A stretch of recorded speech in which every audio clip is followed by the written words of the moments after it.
Today we're going to analyze Microsoft and see whether right now is a good time to invest in the company for the long term. First, let's see if there's a good business behind the stock. We'll look at 14 metrics to determine the business fundamentals.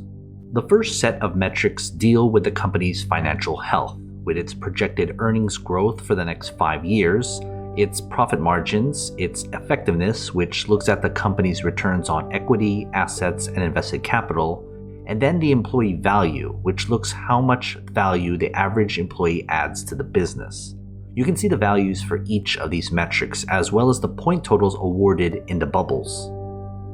The next set of metrics looks at the investment opportunity afforded to shareholders. Here we get the dividend yield, its payout ratio, which is how much of the company's earnings are going out to pay shareholders, and the cash and cash equivalent the company has in order to pay dividends, reinvest, and off the debts it has on its books. Again, you can see the values for each metric as well as the points given for each. This third set of metrics deals with the valuation of the company's stock based on its business. Think of the P ratio as a measure of speculation around the stock. We want them low. The PEG ratio adds earnings growth with the PE ratio. Then, the 200-day simple moving average is the average stock price over that period. We want that low because it means we have a cheaper stock price. And then, short float is basically how bearish other investors think of the stock.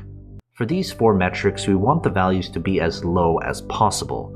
That will give us a higher point total within the bubbles. And the fourth set of metrics look into other relevant data.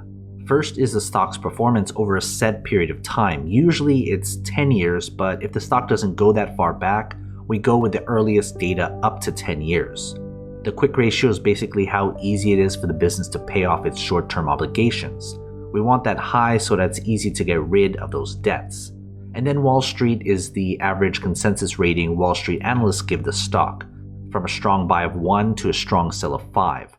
Again, the better values get a higher point total. Adding everything together, we divide the points awarded by the maximum points possible, which is 70. That gives us the business grade for the company. We want the business grade to be above 50, meaning it has a better than average business. But of course, we can't forget about the fair price and whether it's the right time to buy the stock. I use a discounted cash flow model taking into account a 10% margin of safety. That translates into the company's fair price and how many percentage points above or below its current price the stock is. When we compare those numbers with the table below, we can see where the company's stock lies in its intrinsic value spectrum right now.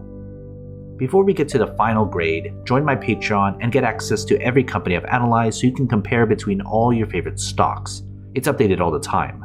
Go to patreon.com/growthshares or click on the link in the description.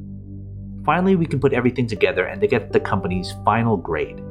Adding the business grade and the fair price grade, we can see here the company's final grade. Anything less than 50 means it's not a good long-term investment. A final grade above 50 means it would make a good long-term investment if you bought the stock right now.